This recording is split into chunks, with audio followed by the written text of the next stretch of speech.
Pero si ves que me aprecio, más que faré. Halo semuanya, selamat datang kembali di channel Ruang Film, sebuah informasi untuk kalian penikmat konten spoiler. Oke, kali ini kita akan membahas film berjudul Segunda Origin. Film ini nantinya akan menceritakan perjuangan dua manusia terakhir di bumi yang mencoba bertahan hidup setelah badai surya menghancurkan dunia. Jadi tanpa berlama-lama, mari kita langsung masuk aja ke pembahasan filmnya. Más que faré. Suatu pagi yang cerah di pinggiran kota Barcelona, Spanyol, seorang anak kecil berusia 9 tahun yaitu Jamaluddin sedang belajar mengotak-atik mesin traktor di bengkelnya sambil mendengarkan radio yang memberitakan bahwa pemerintah dunia telah menetapkan keadaan darurat yang dikarenakan meningkatnya aktivitas badai matahari. Kondisi tersebut dapat menghujani radiasi pada satelit yang menyebabkannya tidak berfungsi serta meningkatkan suhu permukaan bumi. Namun, kepala mekanik menyebut kalau berita tersebut hanyalah propaganda yang dibuat Amerika, yang sebenarnya semua kekacauan ini bukan disebabkan badai matahari, melainkan serangan ras alien. Aliens. Lalu di tempat lain, seorang gadis muda bernama Alba sedang membantu sang ayah membuat vlog harian tentang penelitiannya, yang saat ini ia tengah melakukan studi mengenai dampak perubahan iklim di dalam sebuah gua. Sang ayah diketahui adalah seorang profesor di perguruan tinggi sekaligus aktivis peduli lingkungan. Menurutnya, meningkatnya aktivitas badai surya yang terjadi belakangan ini bukanlah pertanda baik. Ia khawatir terjadi sesuatu yang buruk dalam waktu dekat. Lalu sang ayah menasihati Alba, jika manusia bisa menjaga alam dengan baik, maka sebaliknya alam juga akan melindungi manusia. Seusai membantu sang ayah, Alba mampir ke rumah Yamal. Kebetulan ibunya itu meminta Alba membantu Yamal belajar bahasa Inggris, meski Yamal itu lebih senang bermain sepak bola. Nah, tanpa sengaja, bola yang ditendang Yamal mengenai beberapa remaja nakal, yang kemudian mengancam Yamal kalau mereka itu akan membalas perbuatannya. Hey pirate! Sampai di rumah, Alba mendapati sang ayah sedang membereskan berkas penelitiannya, sambil mendengarkan radio yang memberitakan tentang matinya jutaan lebah di berbagai wilayah akibat meningkatnya aktivitas badai matahari, yang dikhawatirkan akan menyebabkan keruntuhan ekosistem secara alami. Alba lalu bertanya pada sang ayah, sebenarnya apa yang terjadi pada bumi? Kenapa langit terus bergemuruh serta memancarkan kilatan oranye? Sang ayah pun tidak menjawab apapun, lalu berpamitan hendak pergi ke kota Barcelona untuk menghadiri sebuah pertemuan. Sore itu, ketika Alba sedang berkendara, tanpa sengaja ia melihat Yamal lagi dibully remaja nakal lalu menceburkannya ke dalam sungai. Padahal Yamal itu tidak bisa berenang. Alba pun buru-buru nyemplung sungai guna menyelamatkan Yamal. Namun di saat yang bersamaan terjadi ledakan disertai kilatan cahaya merah yang sangat terang. Dan ketika Alba dan Yamal naik ke permukaan, suasana berubah menjadi sangat mencekam. Langit berubah menjadi gelap disertai gemuruh serta hujan abu akibat terbakarnya area di sekitar mereka. Namun ternyata bukan hanya di area sekitar mereka saja yang hangus terbakar, melainkan seluruh kota juga hangus terbakar. Yamal pun bergegas pulang ke rumah khawatir terjadi apa-apa pada ibunya. Namun sesampainya di sana, Yamal mendapati rumahnya itu sudah terbakar hebat, di mana kecil kemungkinan ibunya selamat. Hal tersebut diperkuat dengan temuan jasad manusia yang hangus di sekitarnya, yang menandakan bahwa bencana ini terjadi dalam waktu yang sangat singkat. Ada kemungkinan terjadi ledakan badai surya yang menyebabkan terbukanya lapisan atmosfer, sehingga panas matahari langsung menuju permukaan bumi. Beruntung mereka saat itu berada di dalam air yang secara tidak langsung melindungi mereka dari panasnya matahari.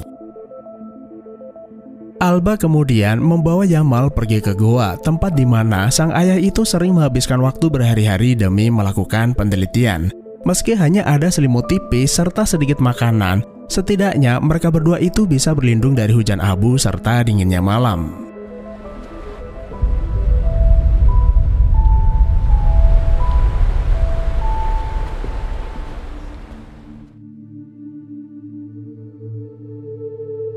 Lalu di keesokan paginya, Alba membawa Yamal pulang ke rumahnya. yang kondisinya juga sudah hancur berantakan akibat bencana sebelumnya, terkecuali ruang kerja sang ayah. Masuk ke dalam, Alba mendapati aliran listrik telah terputus. Untungnya pengisi tenaga surya masih berfungsi dengan baik. Lalu Alba ngecas handphonenya yang mati sejak semalam karena kehabisan baterai. Setelah menyala, Alba pun mencoba menghubungi seseorang, namun sayangnya tidak ada jaringan sama sekali. Setelah itu, mereka berdua pun berkeliling untuk mencari bantuan. Namun, mereka tidak menemukan adanya tanda-tanda kehidupan sama sekali, selain jasad orang-orang yang meninggal di sepanjang jalan. Nampaknya mereka itu harus pergi lebih jauh, barangkali mereka bisa bertemu dengan para penyintas, lalu mengambil sebuah sepeda motor untuk mereka gunakan berkendara. Akan tetapi, motor tersebut tidak mau menyala. Yamal pun mencoba membantu dengan mendorongnya, tapi malah membuat Alba terjatuh lalu tanpa sengaja tertusuk benda tajam di perutnya. Dan setelah sampai di rumah, Yamal pun segera membantu Alba mengobati lukanya kemudian beristirahat. Esok paginya turun hujan gerimis, seakan langit itu menangisi apa yang menimpa umat manusia. Sepanjang hari, Alba itu hanya termenung sambil membolak-balik catatan harian sang ayah. Lalu Alba memutar kembali rekaman terakhir ayahnya yang berisi nasihat, jika manusia mau menjaga alam dengan baik, maka alam pun akan senantiasa melindungi manusia. Nasihat tersebut membuat Alba berpikir, apakah bencana ini adalah bentuk hukuman bagi manusia? Dan kenapa hanya mereka berdua saja yang selamat sejauh ini? Lalu di malam harinya, Alba mendadak demam yang disebabkan terjadi infeksi parah pada luka yang dideritanya dan harus segera diberi suntikan obat antibiotik. Necesito antibiotik. Yamal yang merasa bersalah pun berjanji akan mendapatkannya. Tapi Alba melarang karena malam begitu gelap dan begitu dingin. Tapi Yamal itu nggak peduli dan setelah Alba terlelap, Yamal nekat pergi keluar lalu mencari obat antibiotik di apotek terdekat. Setelah mendapatkannya, Yamal mencoba membangunkan Alba, tapi Alba begitu terlelap. Yang pada akhirnya Yamal nekat menyuntikkan obat antibiotik tersebut padanya. Dan setelah 2 hari tanpa lelah merawat Alba, Alba akhirnya sembuh dan lukanya mulai mengering. Sí, pero me encantan los zombies. 1 bulan kemudian, mereka mulai terbiasa dengan keadaan. Setiap harinya, Yamal dan Alba rutin keliling pinggiran kota mencari bahan makanan, serta berharap bisa bertemu dengan penyintas lainnya. Mengingat mereka ini tinggal di pedesaan, Alba berpikir mungkin orang-orang tidak mengetahui bahwa tempat ini terkena bencana. Sebaliknya, Alba mungkin saja tidak tahu bahwa bencana sebenarnya telah terjadi di seluruh permukaan bumi. Itulah kenapa hingga saat ini mereka itu tidak bertemu dengan siapapun. Untuk mengisi waktu luangnya, Alba menyempatkan diri membuat video catatan harian berupa momen-momen penting serta sebagai pengingat atas apa yang telah mereka lalui sepanjang hari. Suatu pagi, ketika Yamal bangun dari tidurnya, ia menemukan bercak darah di kasur. Lalu mencari Alba, khawatir terjadi sesuatu padanya. Tapi rupa-rupanya Alba itu sedang menstruasi dan tidak menyadari kalau darahnya itu tembus ke kasur. Lalu Alba menjelaskan bahwa M adalah siklus bulanan yang menandakan subur atau tidaknya seorang wanita. Jadi Yamal itu tidak perlu khawatir karenanya. Yamal yang masih polos pun bertanya apakah Alba akan melahirkan meski tidak memiliki suami, sama seperti dirinya yang tidak memiliki ayah. Alba pun hanya tersenyum lalu menjawab nanti kalau Yamal udah gede pasti akan ngerti dengan sendirinya. Sore harinya, Alba dikejutkan dengan suara tembakan yang ternyata Yamal itu lagi main tembak-tembakan dengan senjata sungguhan yang baru saja ia dapatkan dari dalam mobil polisi. Yamal beralasan kalau dia adalah pelindung keluarga karena ia takut ada orang jahat memanfaatkan situasi ini untuk kepentingan pribadinya. Alba pun mengerti kekhawatirannya, tapi anak kecil kan gak seharusnya bermain dengan senjata, lalu memintanya menyimpan senjata tersebut.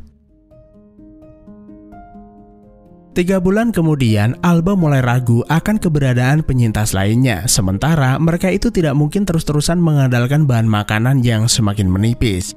Yang pada akhirnya, berbekal buku panduan bertahan hidup, mereka mulai memproduksi bahan pangannya sendiri. seperti menanam sayur ataupun buah-buahan. Selain itu, mereka juga menangkap ikan di sungai, suatu hal yang menunjukkan bahwa alam akan kembali pulih seperti sedia kala. Alba juga tetap mendokumentasikan kehidupan sehari-harinya, menceritakan banyak hal yang tidak mungkin ia ceritakan kepada siapapun. Tanpa terasa, waktu berlalu dengan sangat cepat. Alba semakin matang sebagai seorang wanita, sementara Yamal kini tumbuh menjadi remaja menawan. Terkadang rasa malu menghampiri keduanya ketika tanpa sengaja mereka itu saling memandang. Hal tersebut sebenarnya wajar karena mereka semakin dewasa dan tidak pernah bertemu dengan orang lain. Suatu ketika, Yamal tanpa sengaja melihat Alba mandi di luar saking panasnya. Alba ini sepertinya lupa kalau Yamal bukan lagi anak kecil, melainkan remaja yang mulai tumbuh rasa penasaran akan lawan jenisnya, yang membuat Yamal semakin deg-degan saat bersamanya. Dan saking gemesnya, Yamal memberanikan diri mencium Alba. Suatu malam, hujan turun disertai angin kencang yang membuat rumah serta lahan pertanian mereka rusak parah.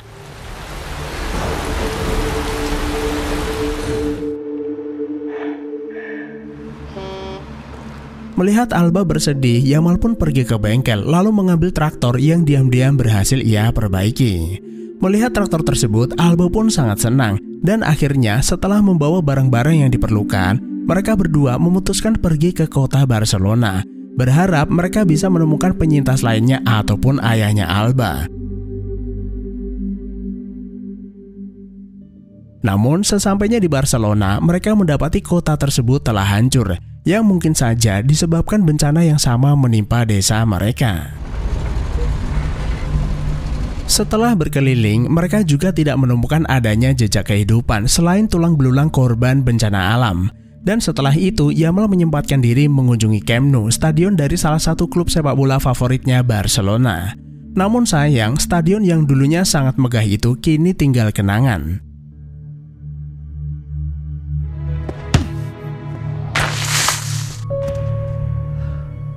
Lalu tanpa sengaja, Alba melihat badan Yamal yang begitu atletis hingga membuatnya salah tingkah. Yang mungkin tanpa ia sadari, Alba juga menaruh perhatian padanya. Nah, di malam harinya, udara yang begitu dingin memaksa keduanya berbagi selimut agar tetap hangat. Yang pada akhirnya, kedua insan berbeda jenis itu pun saling jatuh cinta. Kemudian melaksanakan kewajiban utama mereka sebagai manusia terakhir untuk mempertahankan spesies.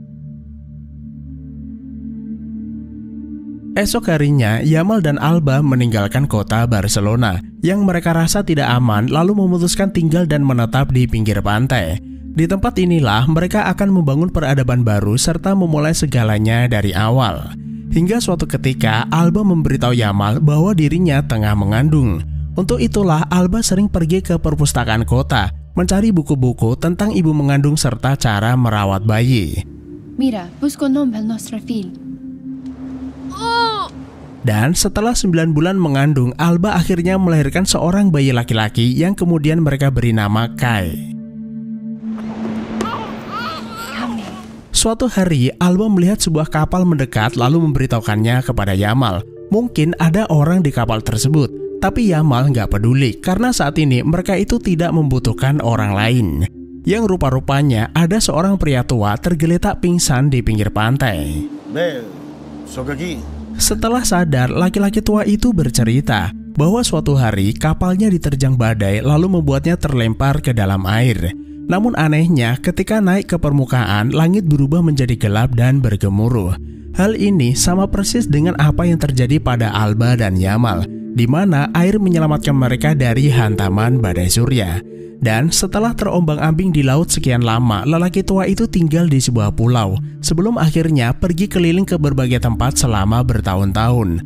Namun anehnya, ia tidak menemukan satu orang pun hidup selain dirinya, yang membuatnya berpikir dia adalah satu-satunya manusia di bumi. Itulah kenapa dirinya itu sangat bahagia melihat ada orang selamat bahkan berhasil melahirkan seorang bayi. Alba lantas menawari pria itu tinggal untuk sementara waktu. Tapi Yamal agaknya kurang setuju jika dilihat dari ekspresinya. Seharusnya mereka berdua itu berdiskusi terlebih dahulu sebelum memutuskan. Karena bagaimanapun juga dia adalah orang asing. Bagaimana jika dia adalah orang yang jahat dan ada pepatah mengatakan ipar adalah maut? Laki-laki tua itu menjawab kalau ia sudah terbiasa tidur di dalam kapal, lalu berkata setelah kapalnya diperbaiki ia akan kembali berlayar.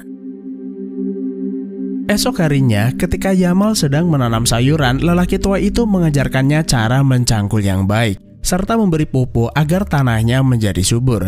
Lalu ia berkata, jika ia bisa memperlakukan alam dengan baik, maka alam akan memberi yang terbaik untuk manusia. Sikap perhatian serta nasihat-nasihat pria itu mengingatkan Alba pada sosok sang ayah, dan hubungan mereka bertiga pun semakin dekat, khususnya kepada Alba dan bayinya. Kedekatan mereka pun disadari Yamal yang membuatnya kesal karena dibakar api cemburu. Hingga suatu hari, Yamal itu memergoki pria tua itu sedang mengintip Alba yang sedang menyusui. Namun ketika ditegur, ia beralasan hanya ingin memberi Alba madu. Madu ini adalah madu spesial dihasilkan lebah yang menghisap serbuk sari tanaman tertentu. Dan umumnya ketika baru pertama kali menyusui, seorang ibu akan merasa nyeri. Karena itu Alba bisa mengoleskan madu ini sebelum menyusui. Kemudian pria itu memberitahu bahwa sebentar lagi ia akan berlayar. Namun sebelum itu ia ingin mengadakan pesta kecil-kecilan di kapalnya sebagai ungkapan terima kasih. Oke. Kebot keportem. Nah, di malam harinya mereka bertiga pun berlayar minum-minum sambil menonton sebuah film. Pria itu lalu berkata kabin kapal ini sangat nyaman dan mereka boleh menginap malam ini. Awalnya Yamal menolak, namun Alba sangat ingin sekali menginap karena ia belum pernah naik kapal sebelumnya. Lalu di keesokan paginya Yamal menyadari kalau kapal ini sudah berada di tengah laut. Namun tiba-tiba pria itu memukul Yamal tanpa alasan yang jelas lalu menceburkannya ke laut. Alba yang menyadari kalau Yamal nggak bisa berenang nyebur untuk menyelamatkannya. Akan tetapi meski mereka selamat, bayinya tertinggal di dalam kapal yang terlihat semakin menjauh.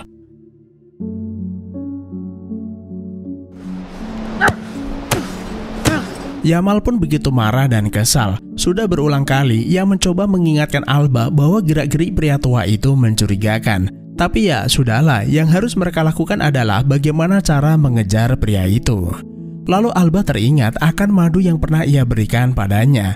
Madu itu dihasilkan oleh lebah yang menghisap tanaman tertentu. Dan jika mereka bisa menemukan jenis tumbuhan itu, maka mereka bisa menemukan pulau di mana pria itu tinggal. Setelah mencari jenis tumbuhan tersebut, mereka mendapati tanaman itu tumbuh di banyak tempat, tapi yang terdekat adalah Pulau Minorca. Singkat cerita, berbekal modal perahu kecil serta peta dan kompas, mereka berdua pun berlayar menuju pulau tersebut. Dan akhirnya setelah berhari-hari berlayar, mereka sampai tujuan. Mereka juga melihat kapal milik pria tua itu terparkir tak jauh dari bibir pantai, yang besar kemungkinan ia berada di pulau tersebut. Setelah mendarat, mereka berdua mencari pemukiman terdekat lalu mendapati pria tua itu sedang menggendong bayinya. Alba meminta agar Yamal segera menembaknya, tapi jaraknya itu cukup jauh dan mereka harus mendekatinya. Akan tetapi, pria tua bejat itu mengetahui kedatangan mereka lalu menyergap Alba dan merebut senjata Yamal. Pria tua itu lantas mengikat mereka berdua dan memperingatkan tak seharusnya mereka itu nekat ke tempat ini. Lalu Alba memohon dilepaskan karena ia tak tahan mendengar tangisan anaknya dan sebagai gantinya ia akan menuruti semua perkataannya. Pria tua itu akhirnya melepaskannya lalu membiarkan Alba menyusui anaknya.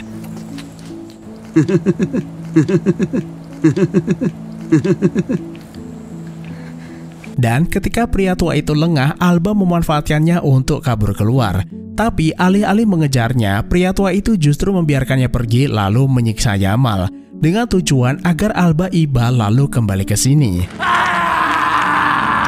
Namun karena tak kunjung kembali, pria tua itu memutuskan untuk mencarinya dengan mengikuti arah suara tangisan si bayi.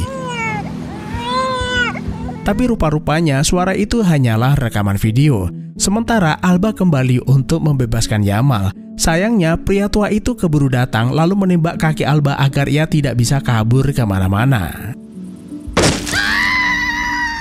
Sementara Yamal yang sebelumnya diberi pisau oleh Alba berhasil melepaskan diri lalu menyerang pria tua tersebut.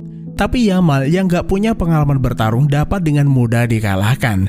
Alba pun memanfaatkan situasi itu untuk merebut senjatanya lalu menembak lengannya. Tapi pria tua itu sangatlah kuat merebut senjata dari tangannya lalu mendorongnya hingga terjatuh. Melihat istrinya disakiti, Yamal bangkit lalu menusuk leher pria tersebut. Namun di saat yang bersamaan, pria tua itu menembak Yamal dengan senjatanya, yang pada akhirnya baik Yamal ataupun penjahat itu sama-sama meninggal dunia.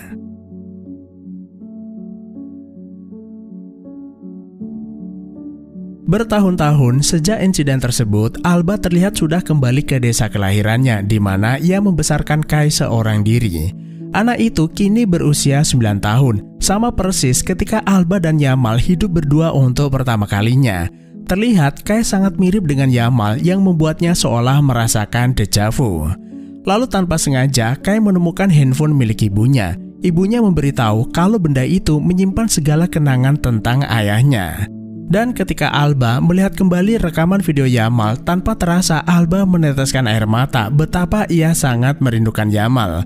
Namun kenangan biarlah menjadi kenangan. Saat ini ia sedang mempersiapkan Kai untuk masa depan, di mana cinta dan benih mereka berdua akan menjadi awal mula umat manusia dan akhirnya film pun selesai.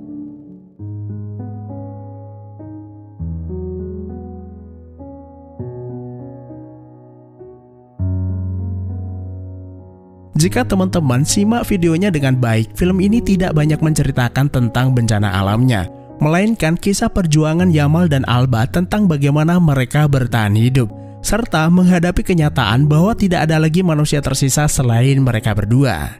Kenyataan tersebut tentu saja sangat berat bagi mereka berdua, karena setiap tindakan yang mereka lakukan pasti akan mempengaruhi keberlangsungan spesies. Namun di balik semua itu ada satu pelajaran penting yang bisa kita ambil dari film ini, yaitu jangan mudah percaya pada orang asing. Terkadang orang yang benar-benar kita kenal dengan baik pun masih bisa berbuat jahat kepada kita, apalagi orang yang tidak kita kenal.